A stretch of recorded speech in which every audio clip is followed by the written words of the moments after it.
আউযুবিল্লাহি মিনাশ শাইতানির রাজিম। বিসমিল্লাহির রহমানির রহিম। বিতাড়িত শয়তান হইতে আমি আল্লাহর কাছে আশ্রয় প্রার্থনা করিতেছি। বিসমিল্লাহির রহমানির রহিম। পরম করুণাময় আল্লাহর নামে শুরু করিতেছি। প্রিয় দর্শক, দেখুন, সকল কাজের শুরুতে আউযুবিল্লাহি মিনাশ শাইতানির রাজিম পড়বেন, বিসমিল্লাহির রহমানির রহিম পড়বেন। আমার সাথে সাথে পড়ে ফেলুন। যারা আমার ভিডিওটি দেখা শুরু করছেন, তাহলে আপনার শয়তান আপনার উপরে আর আপনার আমলকে নষ্ট করতে সুযোগ দিবে না। আপনার এই আমলের বিনিময়ে আপনি ক্ষণে ক্ষণে শুধু ভালো কাজ করতে থাকবেন। আপনি রান্না দেখছেন বা যে কোনো কাজ করছেন, সবসময় শয়তান থেকে আশ্রয় নেবেন আল্লাহর কাছে। আল্লাহর নাম ধরে আল্লাহর কাছে প্রার্থনা করবেন। আল্লাহর নাম ধরে আপনি কাজটা শুরু করছেন, তখন আল্লাহ আপনার কাজটা ভালোভাবে সম্পাদন করে দিবে। আর আপনার সওয়াব হতে থাকবে। যতগুলো আরবি বর্ণ আছে, ততগুলো আরবি বর্ণের সমপরিমাণে। একটা আরবি বর্ণ পড়লে আলিফে 10 নেকি পাবেন নর্মাল সময়ে, আর রমজান মাসে পড়লে 70 নেকি। তাই অল্প আমল দ্বারা আমরা আস্তে আস্তে আমাদের আমলটা বাড়িয়ে নেই। দেখুন দর্শক, রান্নাটাও কিন্তু একটা পারিবারিক কাজ, ভালো কাজ। আপনি যদি এটা দেখে থাকেন, এটা এই আউযুবিল্লাহি মিনাশ শাইতানির রাজিম পড়ে দেখবেন আর বিসমিল্লাহির রহমানির রহিম পড়ে শুরু করলেন, তাহলে আপনার দেখা পর্যন্ত সব লিখতে থাকবে আল্লাহ পাক, যে সে শয়তান থেকে আশ্রয় চেয়েছে আমার থেকে, তার সাথে যেন শয়তান না থেকে সরিয়ে দিবে। আপনার দ্বারা কোনো খারাপ কাজ হতে দিবে না, ভালো কাজই শুধু করতে দিবে। আর বিসমিল্লাহির রহমানির রহিম পরম করুণাময় আল্লাহর নামে শুরু করছি, তখন আল্লাহ আপনাকে সহযোগিতা করবে যে কোনো কাজ শিখতে বা যে কোনো কিছু ভালো কাজ করতে। আপনার মনকে ভালো করে দিবে, কাজটাও শিখা হয়ে গেল সাথে। প্রিয় দর্শক, দেখুন, আজকে একটা সুন্দর রেসিপি করব। এই দেখুন, একটা পেঁপে কেটে নিয়েছি, অর্ধেকটা পেঁপে আমি কাঁচা রেখেছি, ওইটা কাঁচা খাবো। লম্বা লম্বা করে টুকরো করে নিয়েছি। আর এখানে দেখুন ঢেঁড়স নিয়েছি, কয়টা খোসা রেখেছি, কিছু ফেলে দিয়েছি। আর এখানে দেখুন, এই মাছটা একটা আনকমন মাছ। আমরা তো চট্টগ্রামে বড় হয়ে এসেছি। এই মাছগুলোকে চট্টগ্রামে কালীগন্যা বলে, আর আমাদের দেশের ভাষায় এই মাছগুলোকে বলে কালীবাউস। আমার ভাইরা দেখছি বলছে কালীবাউস। আমি যখন মাছগুলো ধরেছি পুকুর থেকে, আমার বোন মাছগুলো ধরতে দিচ্ছে না, বলছে কি ফেলতে দিচ্ছে না। আমি আরেকটা বড় পুকুরে ফেলে দিয়েছি মাছগুলো, যেন ওরা বড় হয় আরো। আমার বোন ধরতে দিচ্ছে না, যেগুলো আরো বড়, এগুলো টেস্টের মাছ, ফেলে দিয়ে নাবো। আমি আরেকটা বড় পুকুরে দিচ্ছি যেন ওরা বড় হয়। সামনের বছর ধরবো, বা 2 বছর 3 বছর থাকবে, তারপরে বড় হবে। পরেও অনেকগুলো নিয়ে গিয়েছে। আর আমি আমার বাসায় কিছু এনেছি, আর পুকুরেও কিছু ফেলে দিয়েছি। আজকে কুটে নিয়েছি। দেখুন, এখানে 3টা এই যে কালীগন্যা মাছ, আপনাদের ভাষায় যা বলেন। দেখুন ওদের মাথাগুলো কি কালো কালো, এগুলো কিন্তু রুই না, তারপরে মৃগেল না। ওদের চামড়াগুলো, খোসাগুলো কালো ছিল, ছিলে ফেলেছি। বডিটা দেখুন অনেক ধুয়েছি, লবণ টবণ সব দিয়ে সুন্দর করে ধুয়ে নিয়েছি। বডিটাতে এখন একটু একটু কালো আছে, কিন্তু এই মাছটা দুর্দান্ত টেস্টফুল মাছ। আমি দেখুন দর্শক, পটল, পেঁপে, এই সবজিগুলো দিয়ে আজকে আমার মাছগুলো রান্না করে নেব। দেখতে থাকুন দর্শক, কিভাবে রান্না শুরু করছি আমি।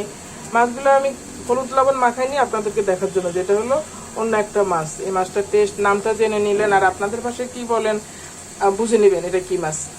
এখন দেখুন দর্শক, আমি মাছগুলো আমার আরেকটা প্লেটে নিয়ে যাচ্ছি।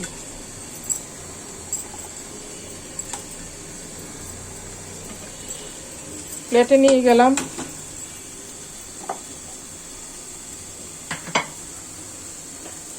চুলা এখানে হাঁড়ি দিয়েছি, এটাতে আমি মাছ ভাজা করার পরে ভেজিটেবলগুলো ভাজবো। দেখুন, তেল দিয়ে দিলাম।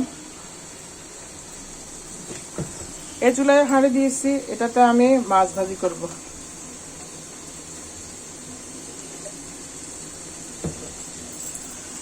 এখানে আদা, রসুন, পেঁয়াজ, জিরা বাটা, আর হালকা কিছু মশলাও আছে আমার, লং, এলাচ, দারচিনি হালকা।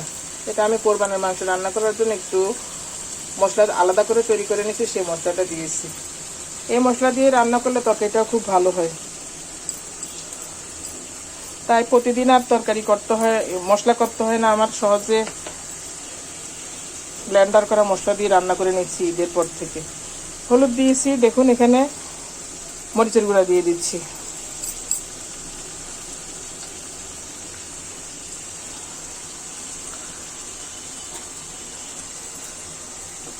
লবণ দিয়ে দিয়েছি।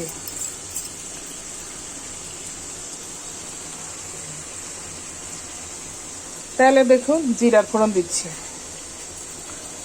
মাছ ভাজার তেলে হলুদ মরিচগুলো মেখে নিচ্ছি মাছে।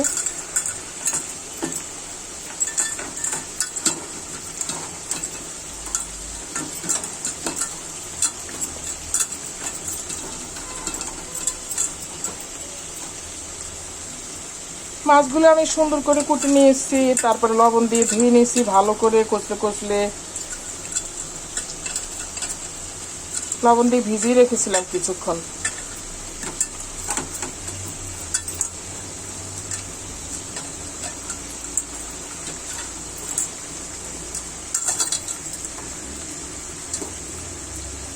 দেখুন আমার মাছগুলো মাখা হয়ে গিয়েছে। এখন আমি এটা তেলে ছেড়ে দিব। এখানে দেখুন আমার মশলাটা হয়ে আসছে। মশলাটা একটু নেড়ে দিব।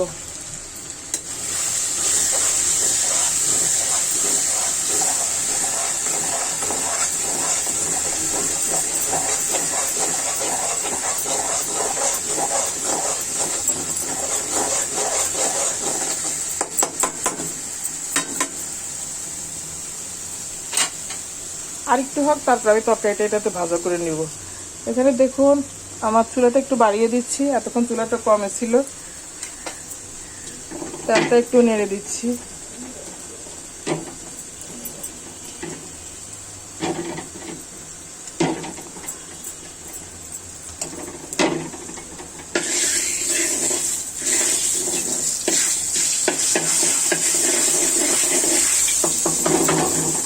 জিরার ফোড়ন দিয়েছি তো অনেক স্যান বের হয়েছে।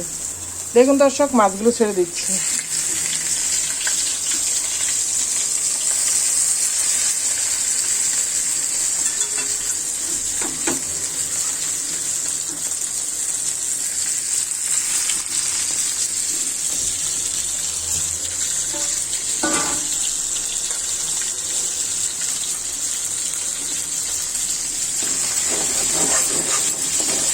মশলাটা লেগে আসছে, কারণ মশলাটা হয়ে গিয়েছে।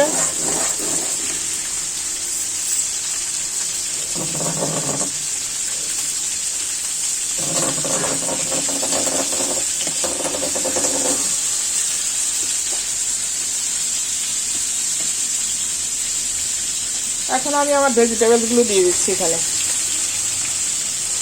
পেঁপে আর হলো পটল।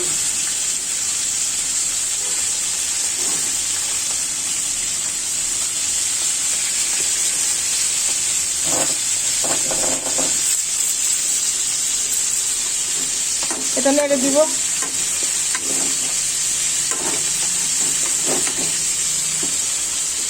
চুলাটা একটু বাড়িয়ে দিবে এই পর্যায়ে আমি।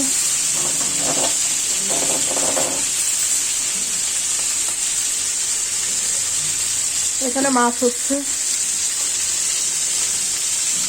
অল্প একটু হলুদ দিয়ে দিচ্ছি।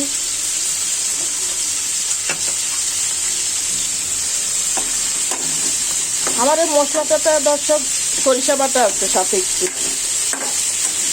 এই মশলার সাথে সরিষা দিয়েছি 1 মুঠ, মানে আমার সব তরকারিতে যাবে।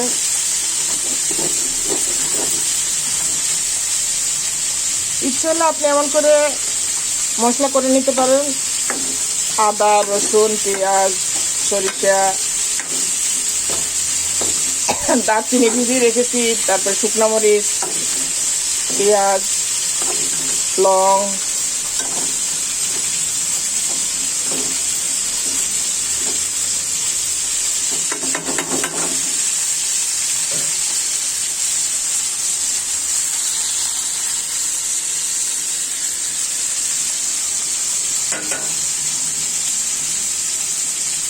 এটা আর ভাজবো না, আমি পানি দিয়ে দিচ্ছি এক সাইড থেকে।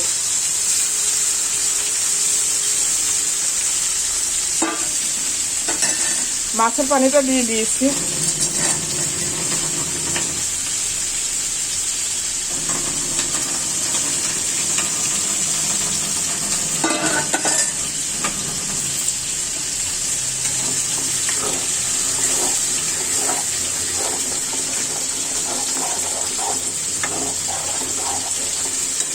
দেখুন ঝোলটা কি সুন্দর হয়েছে, সরিষা আছে সাথে, আদা, রসুন, পেঁয়াজ,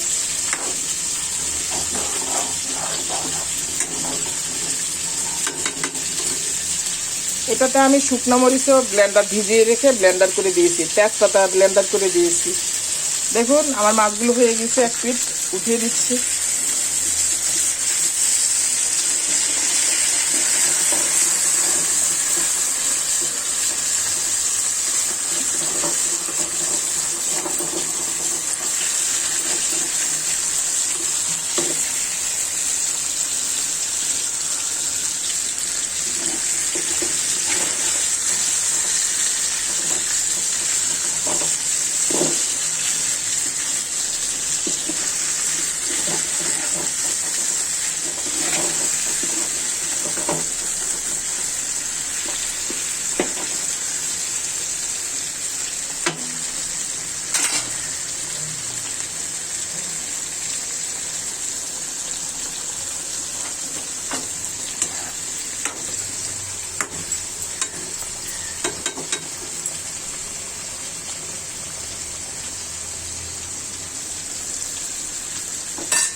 আপনাদেরকে আমি দেখাই মশলাটা।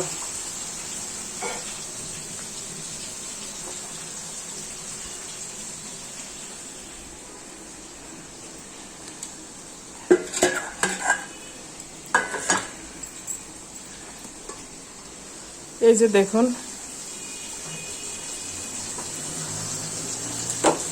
বড় বড় এক বক্স মশলা করে নিয়েছি, আরো এক বক্স করেছি। আদা, রসুন, পেঁয়াজ, তেজপাতা কুচি কুচি করে কেটে দিয়েছি, তারপরে কাঁচামরিচও দিয়েছি, সাথে দারচিনি ভিজিয়ে রেখে দিয়েছি, এলাচ দিয়েছি, লং দিয়েছি, গোলমরিচ দিয়েছি। এটা মাংস রেসিপিতে ব্যবহার করব, সাথে আমি মাছে অল্প করে দিব। মাছ রান্না করে দেখেছি খুব টেস্ট হয়, আর মাংসের জন্য আমার আর বাড়তি মশলা করতে হয় না, হয়ে গিয়েছে একসাথে। ইচ্ছা হলে এমন করে সুন্দর করে আপনি ব্লেন্ডার করে বড় জারে মশলা রেখে দিতে পারেন। সরিষাও দিয়েছি এতে অনেকগুলো, 2 মুঠ পরিমাণ হবে।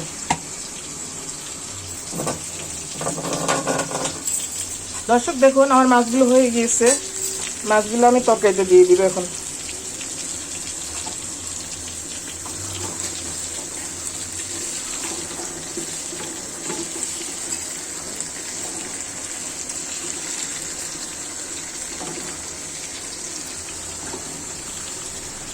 দিয়ে দিলাম,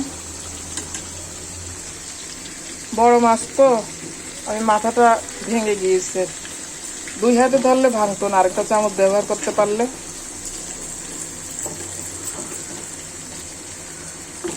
আরেকটা মাছ দিয়ে দিচ্ছি, দেখুন।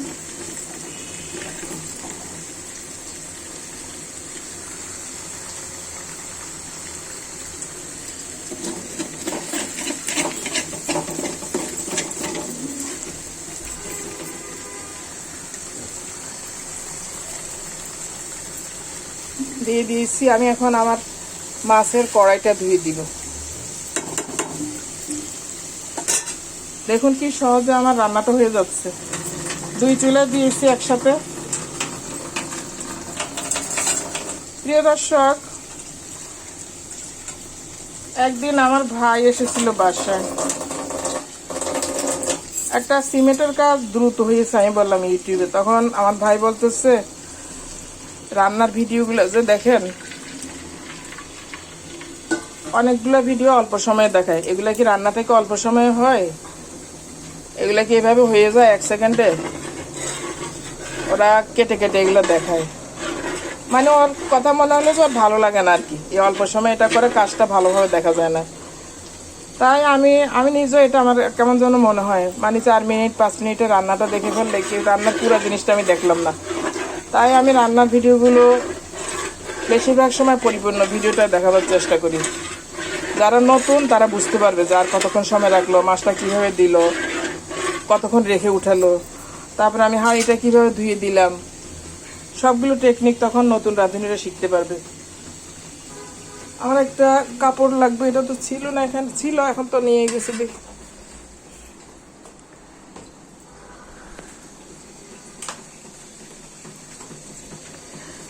দেখুন হাঁড়ি ধরার কাপড়টা ডাইনিং টেবিলে চলে গিয়েছিল, নিয়ে আসলাম। এই যে তেলের কড়াইটা ধুয়ে দিয়ে দিচ্ছি, গরম আছে পানিটা, এটা দিয়ে দিচ্ছি মাঝখান থেকেই। আর একটু পানি দিব আমি।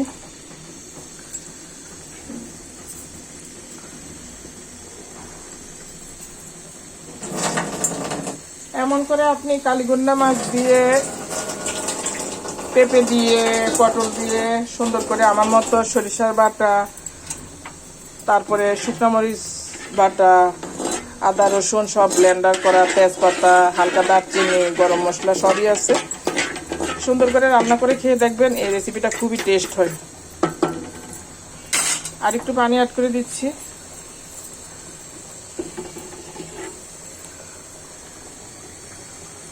দিয়ে দিলাম।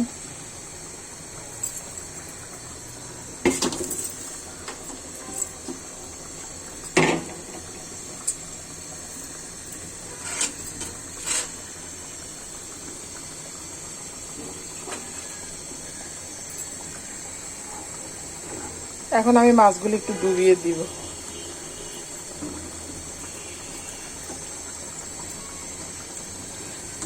আমি কালকে একটা মাছ দিয়ে, আমার মেয়ে এসেছিল তো কয়েকদিন হলে থাকছে, কালকে বাসায় এসেছিল তো আসার আধা ঘন্টা আগে বলে যে আম্মু আমি আসতেছি, তুমি কি রান্না করছো? তা আমি যে তুমি তো আগে বলবা। তারপরে মাছ নামিয়েছিলাম, তারপরে এখান থেকে এরকম একটা মাছ কুটে নিয়েছি, আর একটু বড় ছিল ওই মাছটা, কুটে নিয়ে আমি কালকে রান্না করেছি আলু দিয়ে, আর 2টা পটল দিয়েছি, আর 1 মুঠ মসুর ডাল দিয়েছি। রান্নাটা অনেক টেস্ট হয়েছিল। আবার এই মশলাটাও ব্যবহার করেছিলাম। বাচ্চা প্রথমে বলে যে আমি তো এই মাছটা খাবো না, এই ছোট মাছ রান্না করছো তুমি। তখন আমি যে খেয়ে দেখো না মাছটা কি টেস্ট হয়েছে, পরে মাথাটা আমাকে ভেঙে দিয়ে দাও। পরে মাথাটা আমাকে ভেঙে দিয়ে দিয়েছে। পরে খেয়ে দেখি যে পুরো মাছটাই খেয়েছে, খুশি হয়েছে খেয়ে, যে মানে ভালো লাগছে। আমিও দেখলাম যে মাছটা খুব টেস্ট হয়েছে। তাই আজকে আবার মাছ কুটে নিয়েছি, এখান থেকে কুটে মাছগুলো তেলায় নিলাম। আবার রান্না করলাম, আজকে করলাম পেঁপে দিয়ে, পেঁপে আর পটল দিয়ে, সরিষা বাটা আছে সাথে। এই রেসিপিটা দর্শক দুর্দান্ত একটা টেস্টফুল রেসিপি। আর একটু উপকরণ দিব আমি এতে, দেখুন এই যে এখানে আমার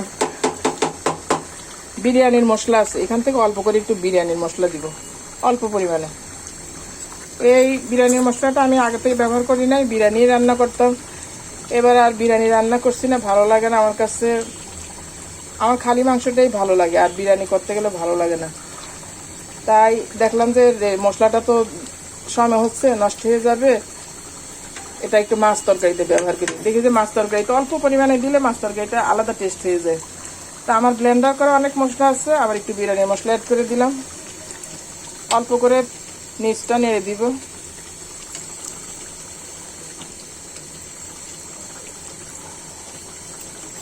দেখুন এই যে পেঁপেটা সিদ্ধ হয়ে গিয়েছে, আর সামান্য একটু হবে, একটু লবণ লাগবে, অনেক টেস্ট হয়েছে। লবণ অ্যাড করে দিচ্ছি। লবণটা কম হয়েছে, একটু দিয়ে দিচ্ছি।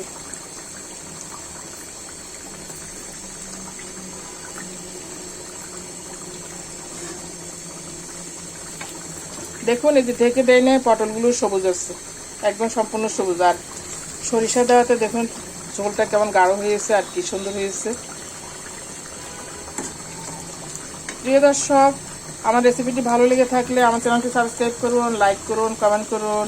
তারপরে এমন করে মশলা করে নেবেন, একসাথে শুকনো মরিচ ভিজিয়ে নেবেন, তেজপাতা ভিজিয়ে নেবেন, আদা কুটে ভিজিয়ে নেবেন, রসুন, পেঁয়াজ। আমি রসুনের খোসাগুলো সহ কুটে নিয়েছি। আগে জানতাম না, অনেকে দেখি যে রসুনের খোসাটা সহ তরকারিতে দিয়ে দেয় ছোটো ছোটো করে কুটে। পরে দেখলাম যে আসলে তো রসুনের খোসাটা হলো প্রথমে গাছ থেকে বের হয়, ওইটাতে সুগ্রানটা বেশি থাকে। কুটে নিয়েছি, একটু ধুয়ে ভিজিয়ে রেখেছি, ছোটো ছোটো করে কুটে নিয়েছি। আর আমার ব্লেন্ডার যারা ব্লেন্ড হয়ে যায়, দেখুন এই যে সম্পূর্ণ মশলা ব্লেন্ড হয়ে গিয়েছে। প্রিয় দর্শক দেখুন রান্নাটা হয়ে আসতেছে। আমার রেসিপিটি ভালো লেগে থাকলে আমার চ্যানেলটি সাবস্ক্রাইব করুন, লাইক করুন। দেখুন কেমন গাঢ় হয়েছে ঝোলটি, যখন নামিয়ে নেবে আর একটু গাঢ় হবে, আর তরকারিটা খেতে দুর্দান্ত টেস্ট হবে। দেখুন মাছগুলো কত সুন্দর হয়েছে। এমন করার ইচ্ছে হলে কালীগুন্ডা মাছ দিয়ে আপনি পেঁপে দিয়ে, পটল দিয়ে রেসিপি তৈরি করে খেতে পারেন। সাথে সরিষার আমি যেভাবে মশলা করেছি এই মশলাটা দিবেন, এটা খেতে দুর্দান্ত টেস্ট হয়। প্রিয় দর্শক, আপনাদের জন্য রইল শুভকামনা। আবার দেখা হবে পরবর্তী কোনো রেসিপিতে। সবসময় ভালো কাজ করুন, সৎ কাজের সাথে জড়িত থাকুন, নিজে সৎ কাজ করুন, অপরকে সৎ কাজের জন্য পরামর্শ দিন। আল্লাহ হাফেজ, আসসালামু আলাইকুম।